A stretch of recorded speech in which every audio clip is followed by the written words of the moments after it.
She's originally from the UK and now lives in Tampa with her husband and teenage son and is a member of the Suncoast chapter. Prior to joining FNPS, in over 20 years, she has led and advised many nonprofit organizations in both Europe and the United States, all of which have faced complex challenges with a desire to do more with their limited resources. Lynda is working with the Society and FNPS chapters to grow our community in order to make a greater and positive impact on Florida's fragile environment. She enjoys exploring Florida's parks with her camera, kayaking through mangroves, and restoring her historic home. So thank you for coming. Yeah,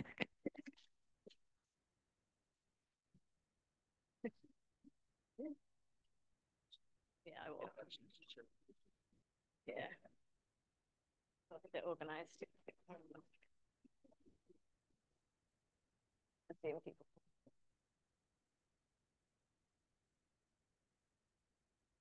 Hi, everybody. Let me just put it in my pocket. Okay. Thank you for having me here tonight. Yeah, I'm really excited to be here. There's a few familiar faces, which is always great. I wasn't expecting to see you guys, so that was a lovely surprise. And lots of new people that if you haven't spoken to me already, I would love to chat with you. One of my main reasons for being here is hearing from you all as much as me talking to you all. So yeah, please do catch me after the presentation or contact me later on. Oh, wrong thing. There we go. All right. So what I'm here to talk to you tonight about is the state level Native Plant Society activities, what we do at a state level, how we operate, some of our challenges, what our ambitions are for the future, and the role that the chapters play in all of that. I always feel a little bit bad when I come to a presentation like this because I know that lots of people come to these things to hear about plants and I don't really have expertise in plants, which is an unusual thing for somebody in my position. I was a bit of an unusual hire for FNPS. My experience, as Jody mentioned, is in running organizations, growing organizations, looking at strategy and how we kind of get to where we want to get to. I've worked in the EU, in the UK, and in the States with lots of sorts of organizations. Many years ago, I was director of the Miami Beach Botanical Garden. So I do have more knowledge about plants than I let on, but it's all down south. So up here is a mystery to me. I'm going to tell you a bit more about state level FNPS, and then would love at some point to hear from all of you as well. I've got some questions and some things I'd like to hear from the chapter. So for those of you that don't know, FNPS has well over 6,000 members now. We're about 6,300 members. It's growing year on year, which is amazing, and largely thanks to the work that our chapters are doing. We have 33 chapters around the so there's a lot of you, and every single chapter is completely different. It's doing different activities, different priorities. I'm trying to get around and see every chapter. If I see one a month, though, it's going to take me 3 years, and then I'll have to loop back around again. So it's going to take a while. And as all you know, there are thousands of volunteers. I'm sure if Kate was at the Council of Chapters meeting recently, she'll have heard the 2023 numbers, which we put a value, or the state puts a value on volunteer hours. And in 2023, we reported $2.1 million worth of volunteer hours, which is just staggering. To give you a sense of scale, if you're a money person, FNPS, our revenue each year is about $450,000 a year. So, most of our stuff is happening because of our volunteers. That's where the lion's share of what gets done by FNPS happens. We have 3 members of staff. So that's myself, and then Valerie is our communications and programming director. And then we have Lily, who you may have seen in some of her social media stuff. She's in the Panhandle, and she runs a particular program up in the Panhandle. So there's only 3 of us, except that we just recruited a new operations manager, and so they're going to be starting in a couple of weeks, which we're very excited about. It's a massive increase for us, and we will be looking to grow that staff. And then we have our amazing contractors. So we have a bookkeeper, and we have our admin services team, which are sitting in the front row here, which you know, take care of just a huge amount of stuff, managing memberships and contributions and answering phones and emails and inquiries and sending stuff out to everybody, and you know, all of that good stuff. We have Marjorie, who is the editor of the Palmetto. So, you know, we work closely with her, but she really does lead on creating the Palmetto. You know, it's something that she very much has in hand. And then the last contractor is our lobbyist, which I'll talk a bit more about later in the presentation. But we do have a lobbyist that's that we contract with, and we've just brought on a new one this year, which is pretty exciting.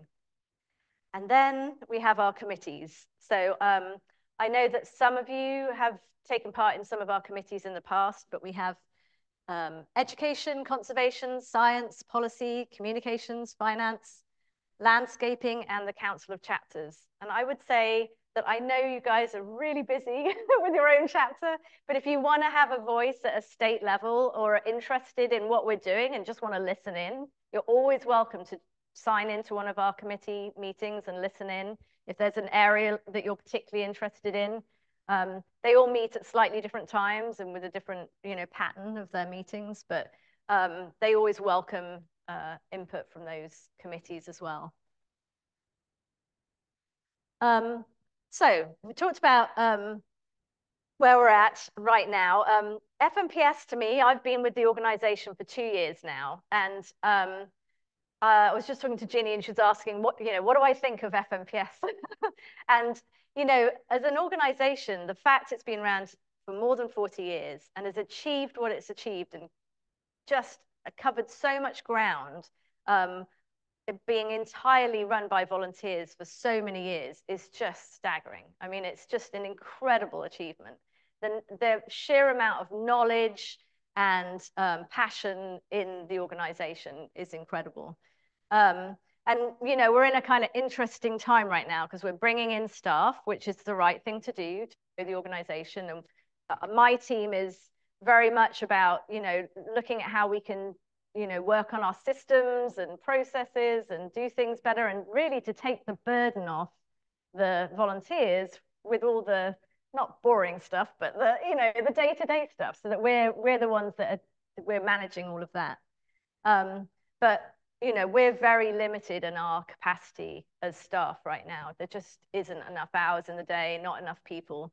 And I think as an organization as a whole, our ambitions really do outweigh our capacity and our resources. You know, every nonprofit in the world feels the same way. We're no different.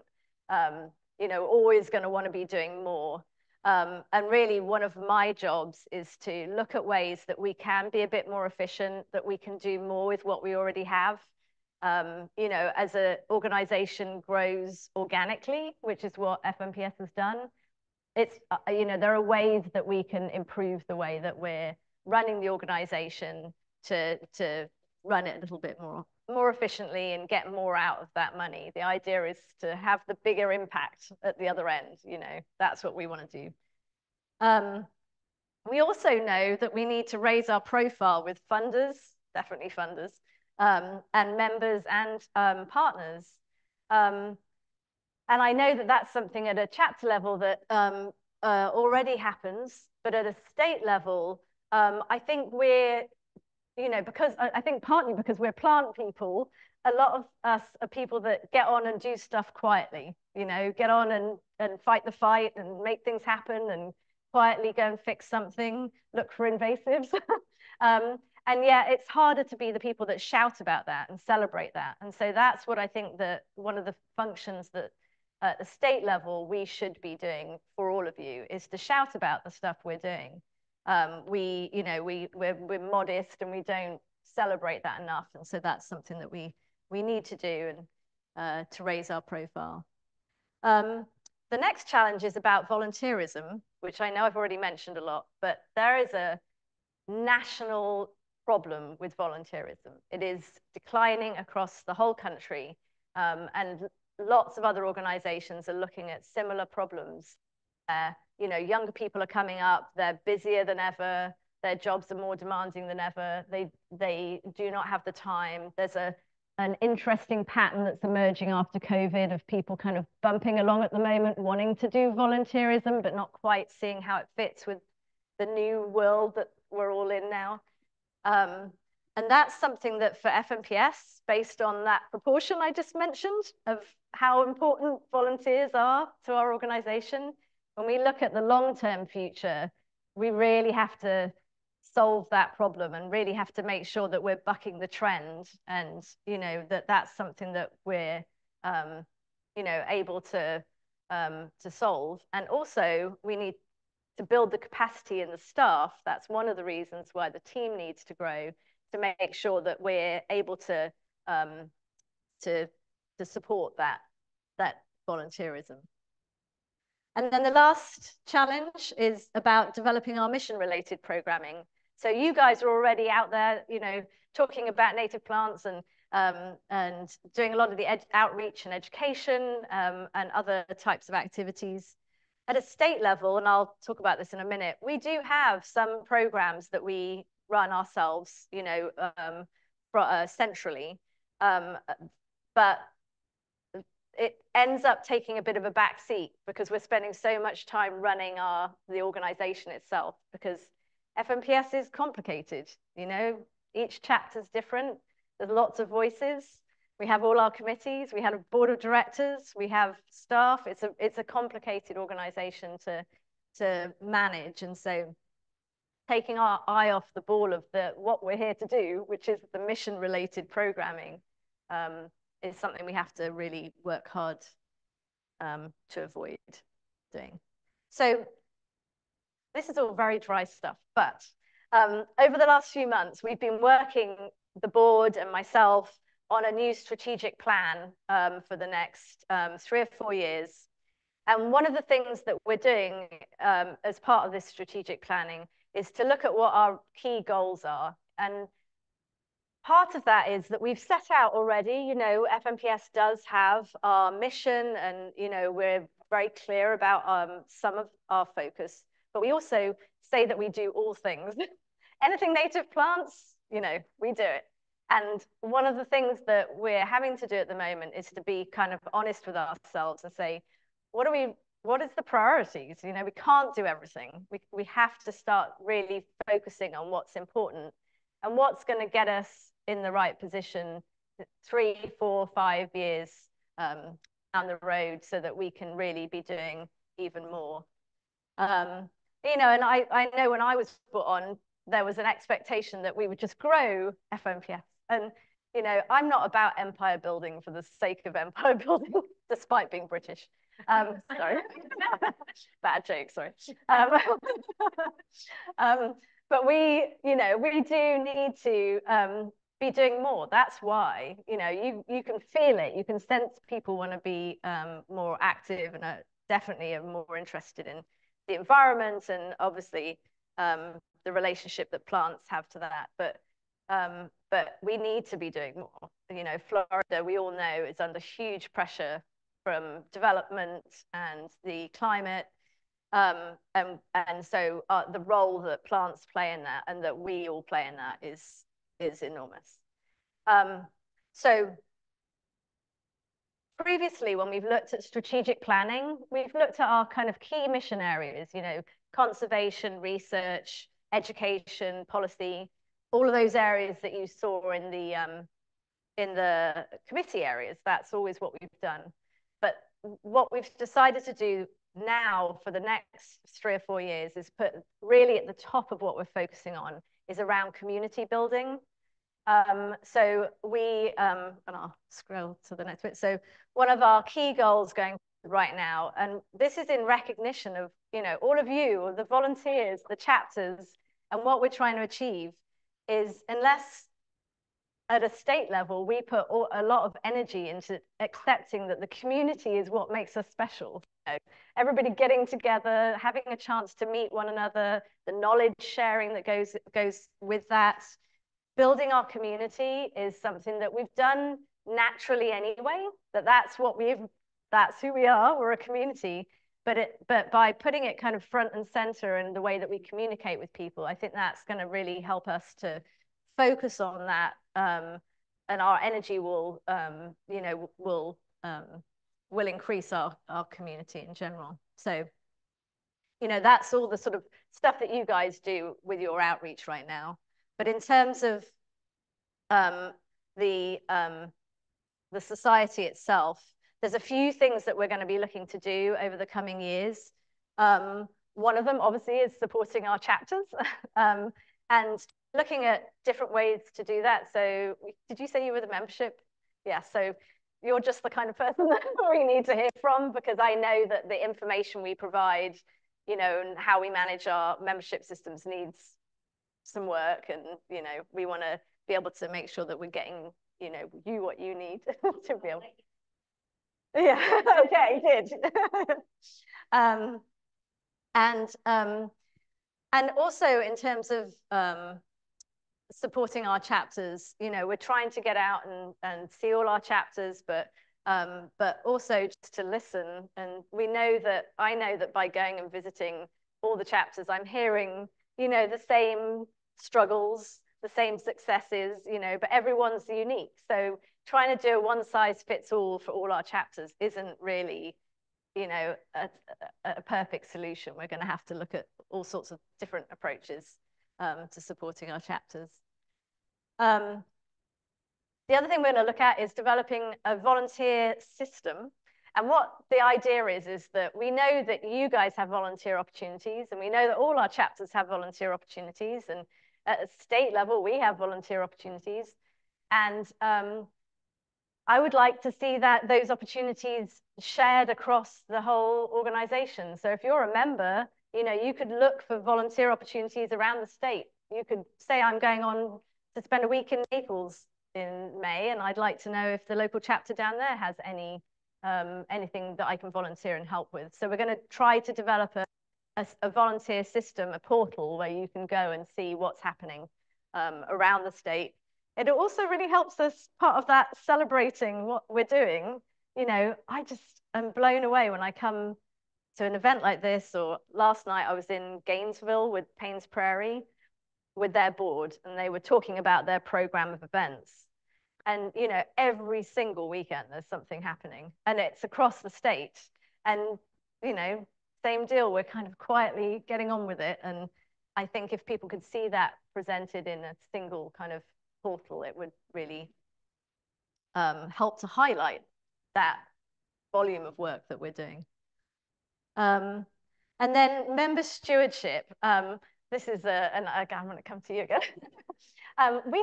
We are increasing our membership. It's amazing. It's incredible. But I work with Cami and Emma here regularly to talk about our problem with retaining members. So last year, our membership as a whole went from, it was something like 5,800 to 6,300, something of that magnitude, growth of 500 new members. Amazing. But when you look at the number of new members, it's actually substantial. And what that means is we lost about 1,200 members last year across the state. So people are joining, but they're not necessarily staying with us. And if we look across all the chapters, it's a kind of even spread. It's definitely an issue we have. There's lots of reasons for that.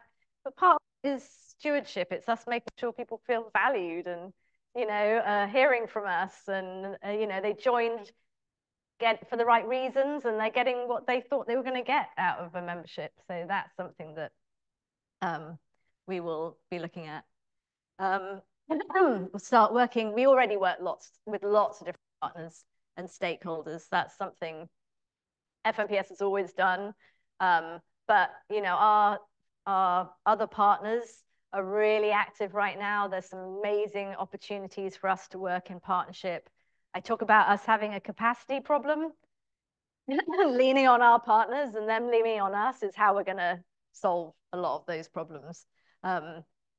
We already work with, Atlanta Botanical Garden on programs, or Everglades Coalition on programs. So all sorts of partners, but that's something we'll be working on. And then the last part is branding. And that's just about people knowing who we are. We know that a lot of people still haven't even heard of Florida Native Plant Society. And so, we need to do a better job to address that. So the next big goal is about conservation and restoration. So conserving and restoring our native plants and their habitats. And that's in natural and urban landscapes. You can see that picture there is a group of partners. We were at the Warrior area, and actually I revisited it yesterday morning. We have a small tract of land that FMPS owns. I don't know if any of you know that, but we own 12 acres, and it's kind of in a housing development. It's hemmed in there, but the Warrior grows there, and it has varying degrees of success. We're really working at the moment with various partners, so Putnam Land Conservancy and a few others, on the land management for that area. And what we need to do, it's become very overgrown, so that plant is struggling to survive there. And actually that funding came through from the protection of sand skinks. So they live in the same habitat. So we work with those partners as well, so to make sure both those species can thrive. So, conservation, restoration, preservation, I know that's something that, is the foundation of FMPS. It's the core of what we do. And that's going to continue. We have a conservation grant program that's run for many years, but I think we need to do more to promote that. And we certainly need to increase the amount of money that's available for conservation grants so that we can support activities from other organizations and individuals. We have a program of land management reviews. Have any of you ever done a land management review? You have, Adam? Okay, awesome. Thank you. I've seen your name on the list. Was it? Wow, that's amazing. So yeah, we have, it's a program of different parks and publicly owned lands that they have a land management plan for those areas. And each year they review about 20 or 30 of those land management plans. And they bring together a group of interested parties, so people that represent different groups, and they will review the land management plan, tour the land, see how it's worked over the last few years, and then make recommendations and say what's worked well and what hasn't worked well. Well, FMPS is the only organization that has an invitation to the table at every single one of those in the state, which is a really big deal. That's something that we're really proud of, because we have volunteers like all of you that will show up and represent FMPS, and particularly plants, which is obvious in this room. But when it comes to these land management plans, there are people that maybe represent hunters or recreation or other types of, I'm looking to the land management people first to see if I'm right, represent lots of different interests. And what we need is people who have knowledge of plants and how those are going to fare with the different land management reviews. So it's a big program, and it's something that we're looking to really grow. And by that, I mean, we need to share the knowledge across. So we have people that have done, land management reviews many times, like Walter, yeah, Walter's done. And what we want is to make sure that that knowledge is being shared with other people, so that, lots of people have an opportunity to do those. And if someone isn't available, we've got a backup. Because if we have any where we can't find, we have certain areas of the state where it's hard to find people that have, you have to know about plants, you have to know about land management techniques, you have to be familiar with the area a bit. So it's quite an intense process. So yeah, that's one of our big conservation programs. And then we have our rare and endangered plant program. So we get grant funding for the state to work. At the moment, we're working on 3 different plants. So the warrior that I already mentioned, and then Torreya, which is in the Panhandle. I don't know if any of you have had a chance to go up there or know anything about that species, but it's a major program. We work with Atlanta Botanical Garden and lots of other partners to survey and find these trees. And actually, it's kind of hard to see, but that thing that looks a bit like veins, or I don't know, that's the ravines that these Torreya trees grow in. And that's Lily down there giving a presentation about those. And so we go and survey them, look for the trees, and then every year or 2 go back and take new data, provide that to Atlanta Botanical Garden. They also have a whole big program where they're trying to look at different fungus that's affecting the Torreya, which is a really serious issue. So we're having to study that and understand what treatments might be able to resolve that fungus. So we work really closely with them on that program. And then the other one is Dicerandra. So we have 2 different Dicerandras, Modesta, well, there's lots, but the 2 that we are worrying about right now, Modesta and Cornutissima. And what we do with those is we work with the University of Florida to monitor those, which means we go in, look at the plants, make counts, count the number of seeds and flowers on each of the plants. We look at different land management techniques in different areas. So does burning work well? Are there other treatments that we need? We bring in volunteers to remove invasives because they're crowding out the Cornutus, the Dicerandra. There you can see at our first ever Dicerandra Day this year, and we took a bunch of volunteers out and they helped us remove lots of invasives, mostly natal grass around the plants. And then we heard from real experts in the field that were talking about the Dicerandra across the state. So that's a really great program. And then this year we're going to do another Dicerandra Day, but I think we might do a different species in a different part of the state. So, and then the next one of our goals is around learning. So this is research. We've used the word learning to make it seem less intimidating. But, that's been at the core of what FMPS has done.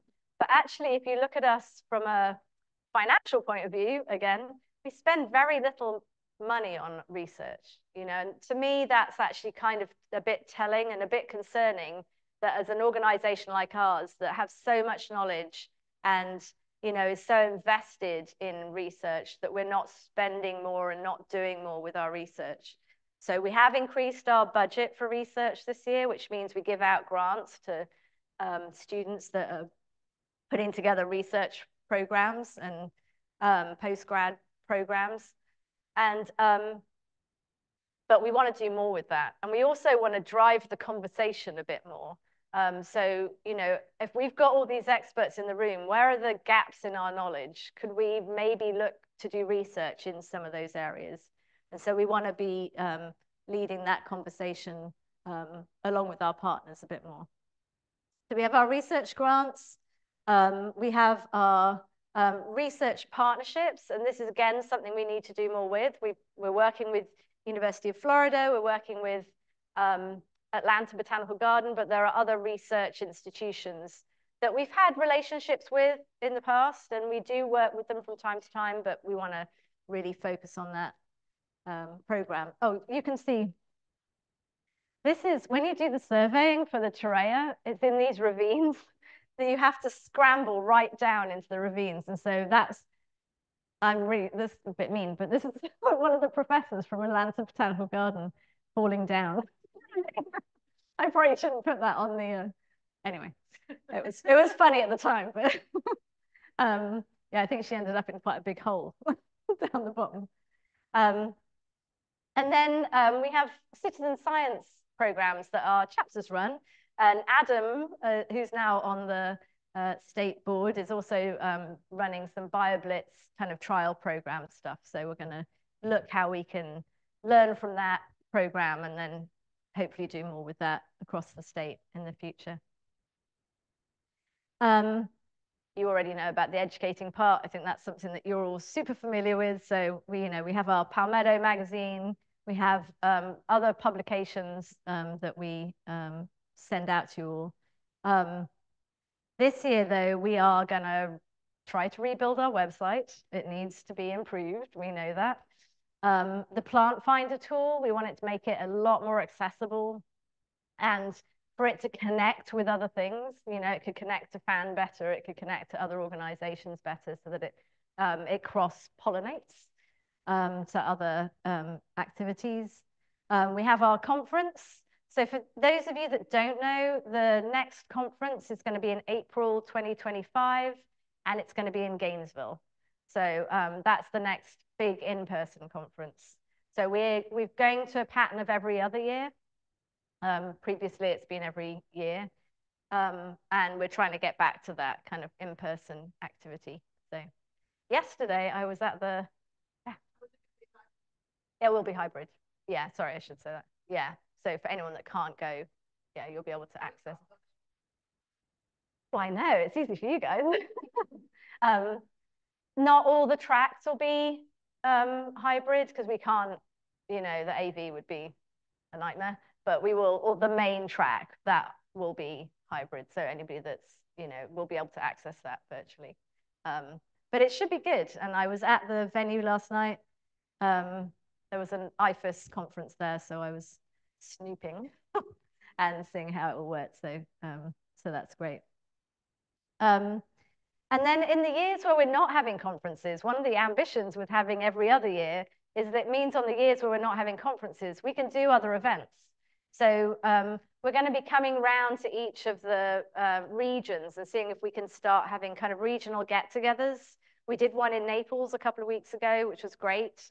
3 of the chapters came together. We did sort of joint field trips, and we had our board meeting down there. At the end of April, we're going to do one in the Panhandle, and we'll just keep, moving around the state and trying to get people together. We know everyone wants to get together and learn from each other. And then we're going to try and build our internship program. This year, we recruited our first intern, which was fantastic, and it was funded by the Florida Wildflower Foundation. She started in the fall and is working through to March, and is working on the Torreya project.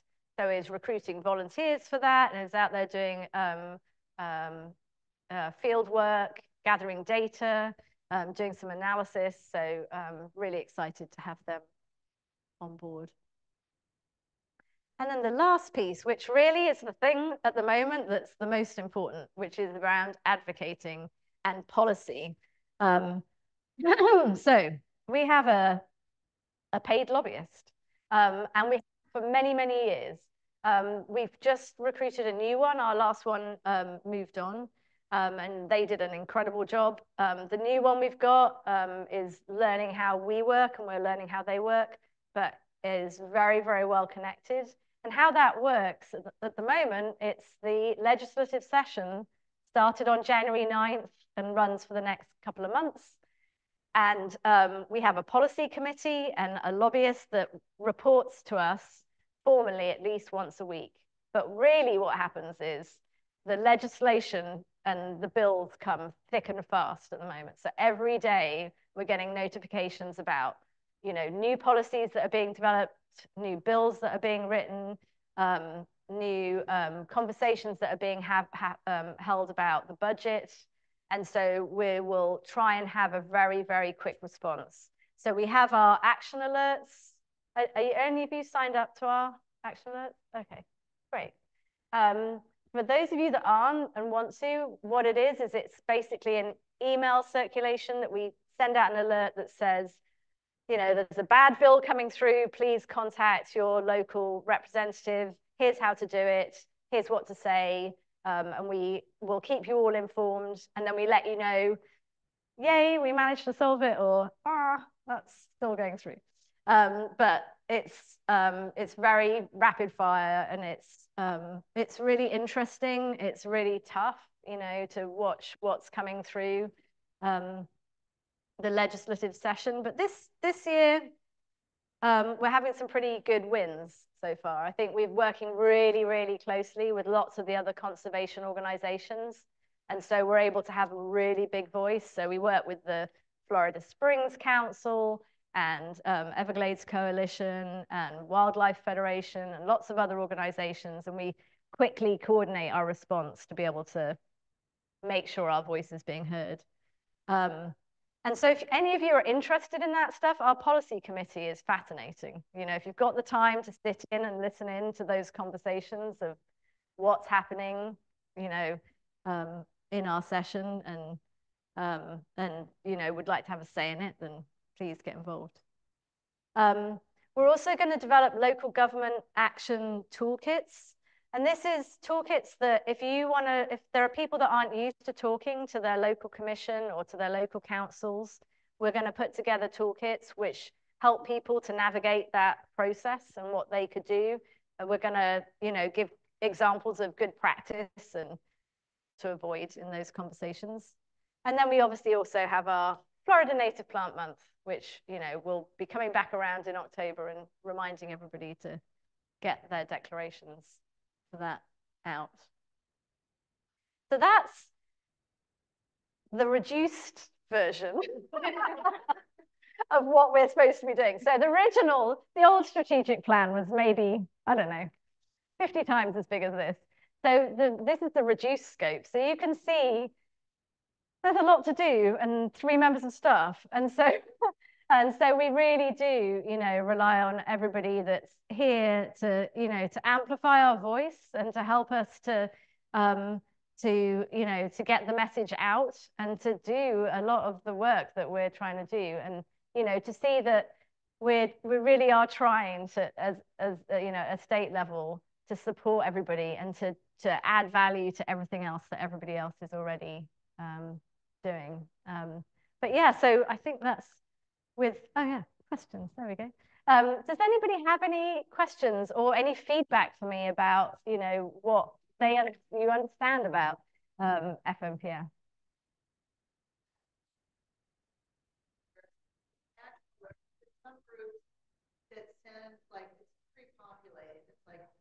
Say this. Which is so easy. Yeah. The ones we get saying, contact your senator. And I'm embarrassed to say this. No, I agree with you. Yeah. Yes, we have. So far it hasn't happened because we haven't had the time to write that as well. So that's just a capacity thing. So, you know, our Gene, who's the chair of our policy committee, he writes the kind of formal response from FMPS.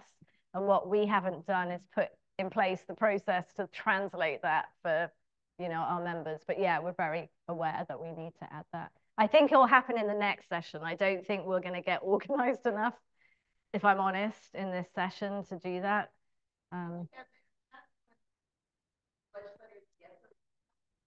Well, that would be my question too. And I wasn't confident. And now I've gotten to know our lobbyist really well. It really does.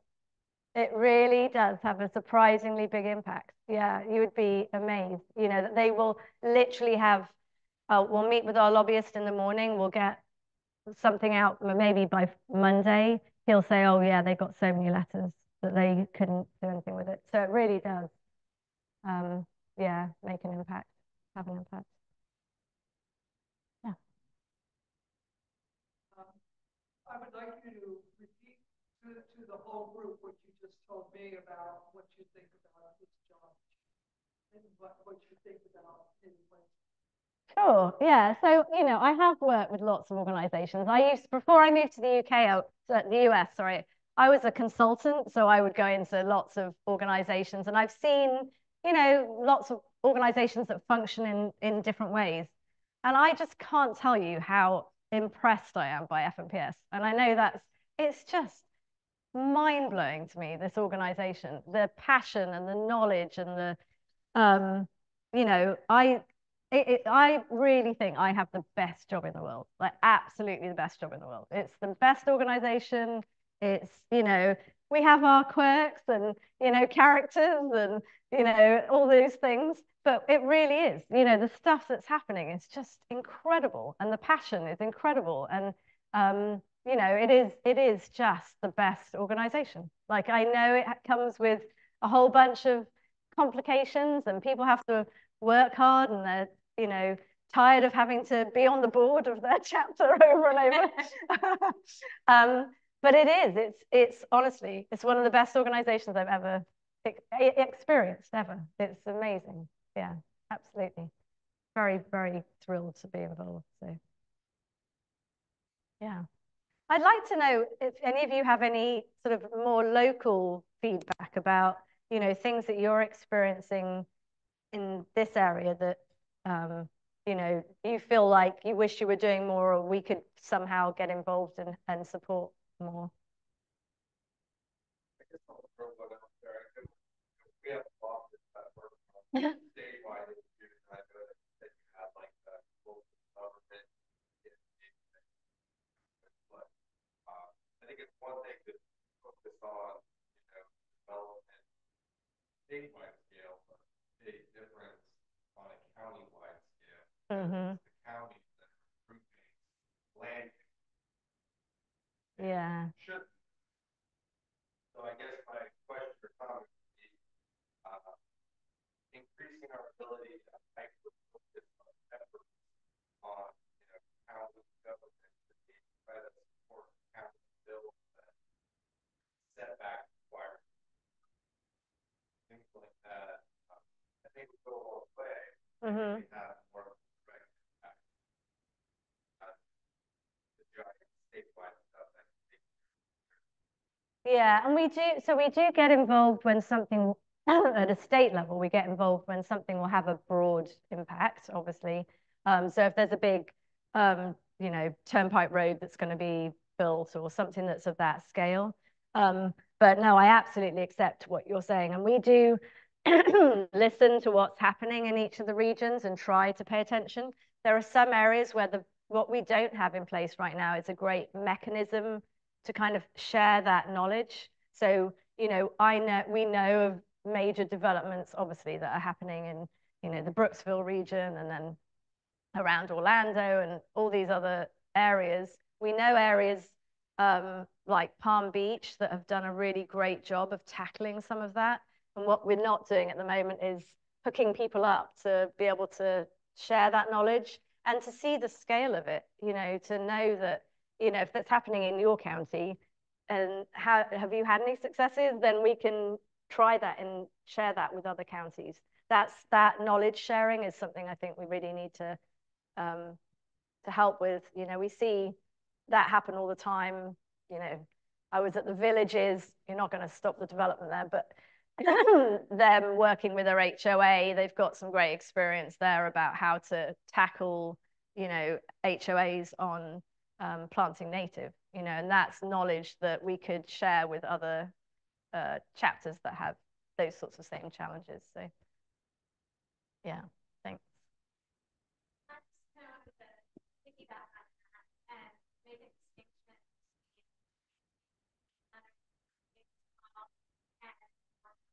Mm-hmm.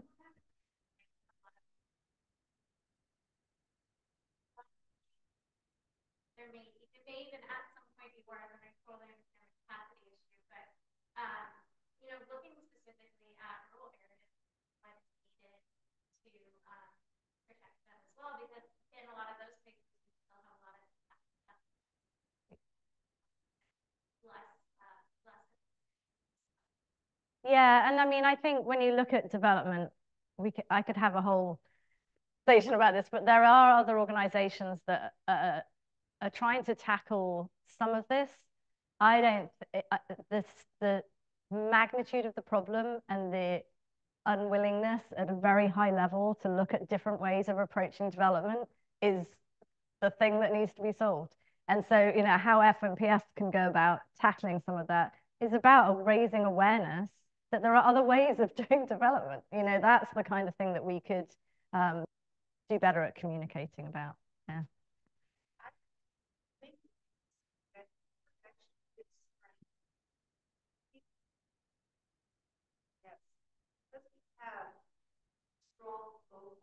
Mm-hmm. We have this thousands of members. So I work also, in addition to FNPS, with Florida Association of Native Nurseries. If you go back to the early 90s, FNPS was instrumental in getting local landscape ordinances passed that demanded a certain percentage needed. Mm-hmm. FAN, the Native Nursery Association, supported that and worked with it. Really, FNPS was the leading. And it's successful. It's done city by county. Mm-hmm. Now, at some point, our friends, you know, the other entities and bigger organizations don't have native focus said, whoa, you know, something's happening here. This county's implementing things. We need to like react. And they went at the state level. It's really hard to deal with our state legislators. I'm not saying that the counties don't also have their problem, but there may still be local opportunities with an organization like ours with good local infrastructure or passion to tackle. Yeah. The way that a lot of our opposition is kind of focused on working at the state legislative level. I think there used to be more of those opportunities, there's probably less today, still maybe some, maybe even in rural areas. So that might be something to sort of try and analyze. Are there any of those things left? You know? Yeah, no, and certainly something like ordinances is, you know, we're about to revamp our model landscape. No, I know, as an example. Yeah. It might be able to be effective because we're not being looked at quite as closely at a county or lower level than we're in the state, and especially there's such a tendency at the state level to take away home rule. So maybe.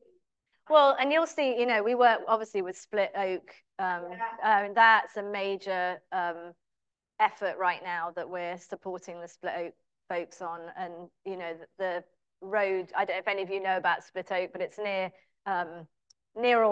Kissimmee and near Orlando, and they're wanting to build a big road through it.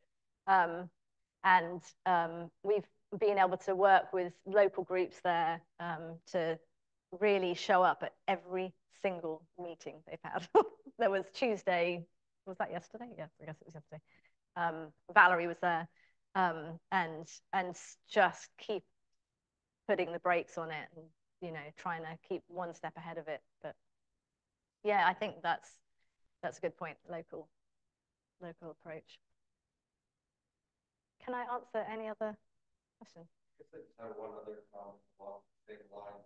About one of the projects, the land that you guys own down there in Gainesville, you said part of the funding piggyback, say, the sand, that was also on the same property.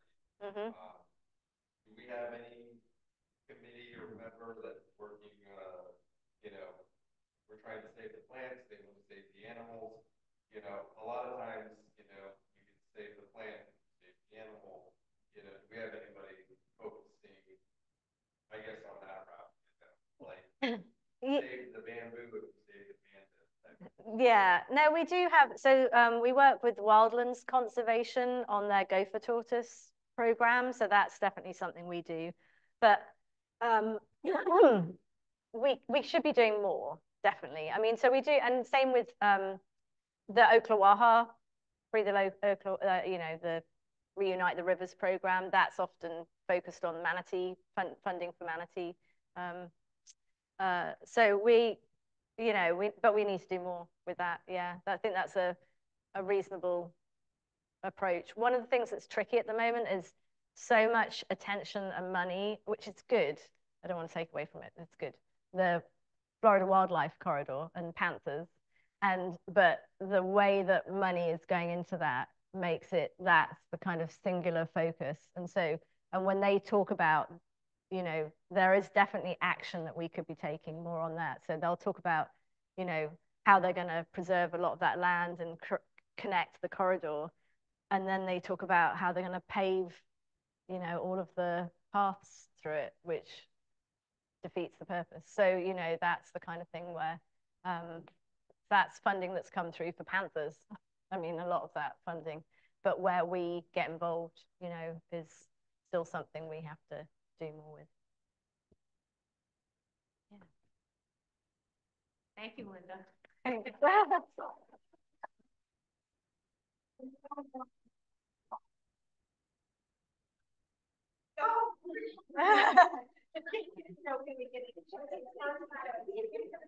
I'm saying. There you go. Yeah, well, we're together there, but thank you, Walter. Cami Donaldson, most of you should know me, or Emma Hasler, who works with me through FNPS admin services. I was the original native plant gig worker. I've worked for Florida Native Plant Society, Florida Association of Native Nurseries, and now also our foundation, which is a separate charity, for years. So we're here for the Northeast FNGLA Landscape Show, and Walter will be there, and Jody, and our booth is actually next to Ixia's this year. In the past, sometimes we've had a booth, sometimes we just stood next to the door and tried to hand out propaganda. And it's a kind of a mixed bag for us, but it's an opportunity for us to see some of our members. We are a very tiny association, unlike FNPS, which has 6,000 plus members. We have like just under 200 members statewide. So it's very hard to get people together. So we're here, and we said, oh, we can go to the Ixia chapter meeting. We can hear Lynda talk, and then tomorrow Emma will be at the booth, and I'm going to go visit a member 2 hours west, and then we're going to do some other things. And so we're happy to be here, and we love all of FNPS and all of the chapters, and look forward to continued work together for native plants. Thank you. Thank you. Okay, guys, thank you for coming, and we'll see you next month.